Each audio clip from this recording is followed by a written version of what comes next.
Coming up in this Fincast, how to go big with driftwood, and I mean big.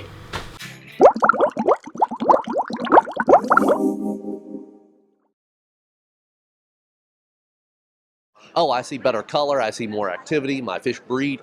I have a full-line pet store. I have fish tanks where I have apistogrammas breeding. I have fry. I have lots of fun stuff going on. It's all because of that. That's part of it. I carry the big size in my store because my customers love this stuff. Hi everybody, John here with another Fincast. It has been a long week here in the Fincasters office as we've done a major aquarium swap out, and this Fincast will be all about going to that new aquarium with a new type of aquascaping using huge pieces of driftwood. In fact, this was a really gorgeous piece of driftwood that came out of the old aquarium.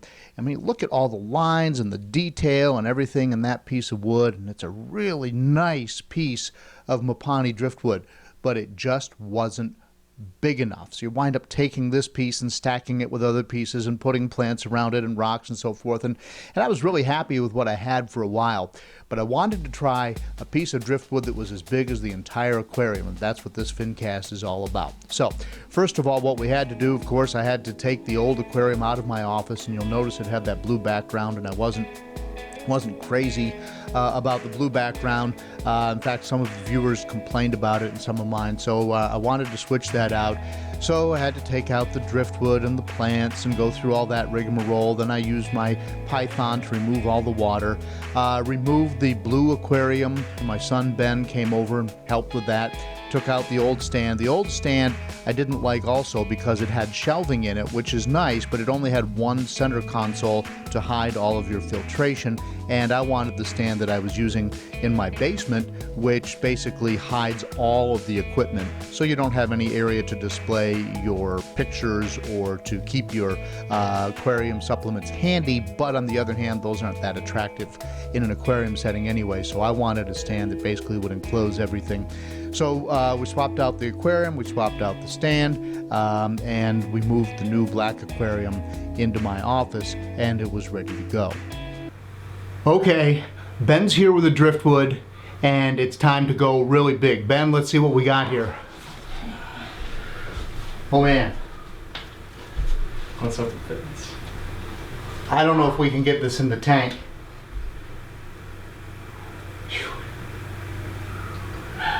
We've got a support piece right here on a 55, so we may have to do some adjusting on this. Want to try and set it in there? Sure. I don't think there's any way.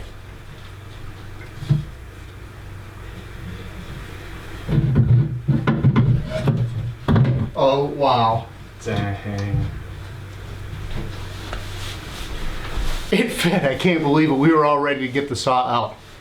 This is going to be a great focal point for this aquarium. I can't wait to put everything back in there. Can't wait.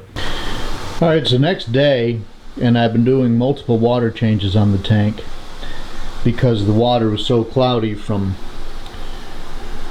not from the gravel originally, but from everything that sort of settled on it over the time that it was a planted shrimp tank, which was close to a year, about 10 months. The challenge here is going to be to get the driftwood to pop from the background, to give it sort of a three-dimensional depth, which is difficult in a narrow 55-gallon tank, but I'm going to see what I can do. So we'll start aquascaping and see how it comes out, right? Looking a long way down the aquarium now, and as you can see, there's not a lot of room to plant anything behind the log, so we'll have to work on that. Of course, one of the great things you can do with driftwood is you can use anubius. Well, you can see that right there, but anubius is a really tough plant. Grows well under low light, doesn't need a lot of filtrate, it doesn't need a lot of fertilization, doesn't need a lot of CO2, but does well with it. And you don't ever want to bury the rhizome. But these do very well attached to rocks, attached to wood, and there's some grooves on the back of this driftwood that I can't show you very well, but I'm going to try and just slide this anubius into that and just let the driftwood hold it there. So that's what I'm going to do next. That should give me some green space behind the wood, which will sort of set the wood off. You got sort of a dark wood and a dark background. That'll be something that'll suggest that's where the wood ends and the background begins and give you that 3D depth. This is my absolute favorite plant from the previous tank. It's the, I don't know what you call it, Crinum or Crinum calamostratum. And this did very well in that other tank. You can see it's got like a bulb-like root on it. And these leaves, these long tendrils, will spread out up to 4 feet. Now I want to put it in the background in this tank, but I don't want it to disappear because it's so pretty. So I'm going to put it on the far side, kind of as the driftwood slips down there. But I'm going to give myself permission to move it if for some reason I feel like it's not having the impact it needs, because this is a real showpiece and I've been growing it since it was just a small plant. So I'm going to put that in next. These are bronze crypts, cryptocorini, I'm not sure how you say it, just call it crypts. And they're real pretty, they're a nice contrast to the green, and I like to put bronze in front of green, or green in front of bronze, just to show the contrast. And these are 4 pieces that came out. And I think what I'll do is sort of put them in this back corner over here. So while the tank is filling up, let me tell you that I really hope that at some point this can become a discus tank. I don't want to go right out of the gate with discus. I want to let it settle down. I want to test the water parameters. This same gravel that I've been using here, if I haven't already explained this, is the special substrate, plant-based substrate from Sachem that I used originally in my planted shrimp tank that I assume by now I've showed you in the video. But what I'm hoping is that I've got an atmosphere here with the driftwood and everything that really lends itself to discus. And I can tell you that discus have not been real happy with my regular tap water. But I'm hoping that there's enough residual left over in these clay pellets that the plants will continue to grow. When it was a shrimp tank, I did not do CO2. I am planning to do that on this tank.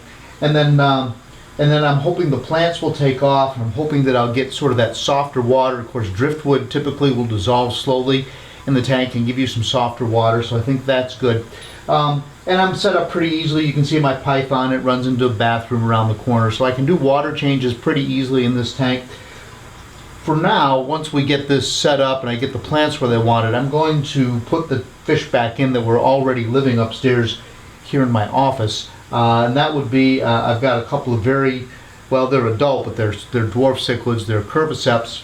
And then I've got some swimmy fish, a couple of rummy nose, and of course I've got my plecos. I love plecos. And they will love this driftwood. I mean, it's going to be great for them. And I think that's where we'll go with the tank. So at some point we may do a Fincast on how this becomes a discus tank.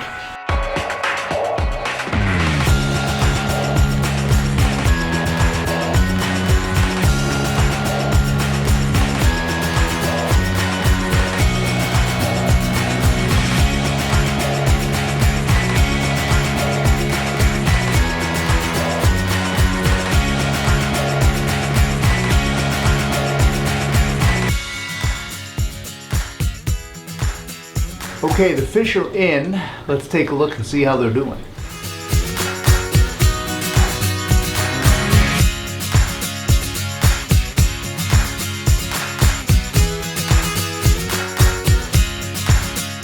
You may have noticed that in all my little updates as we move through the week that I was wearing many different shirts. So this has been, I guess, going on a 5 or 6 day project as I speak right now.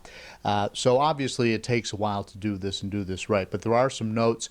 First of all, the aquarium is doing very well right now. One of the things that I want to do with this tank is I want to over filter it, and since I broke down the one tank in my basement because that's a room that we'll be redoing here in the house at some point. Didn't need an aquarium down there. Now I'm left with an extra canister filter, so rather than put it on the shelf, I now have 2 full-size canister filters running on this aquarium, either one of which should be considered ample filtration, but why not over-filter if you can, and why leave that filter sitting on the shelf? So now I've got the 2 filters, and I'm very anxious to see how much I can push the limits with respect to that. Now, something else I will tell you is that this driftwood, which I believe is Malaysian, and it came from our wholesaler as something like super extra large. Don't buy just large. If you have your dealer order it, make sure that if you've got a 4-foot aquarium like this, that you ask for a piece of driftwood that's almost 4 feet in length, because this is not something that you probably can walk into a store and buy unless you're in a major city, a major market. And if you want to pick up a piece along the river, fine, good luck with that. I've had sort of mixed success with using locally sourced pieces of driftwood, but this one we actually had it soaking for a month prior to this project in a huge bin of water. We would change the water out because what happens is the driftwood wants to release the tannins into the water, which basically makes your water tea-colored, and that's not something that is highly desirable in an aquarium. Some people like it, especially if you're trying to do a certain biotope, and by all means, if that's what you like, that's fine. But what I wanted to do is I wanted to get ahead of it. I still anticipate that there will be a fair amount of tea staining coming into this water, and for that reason, I'm using ChemiPure in my filters. ChemiPure is what I have found to be the very best way to give you that crystal clear water, and it will remove a lot of the tannins.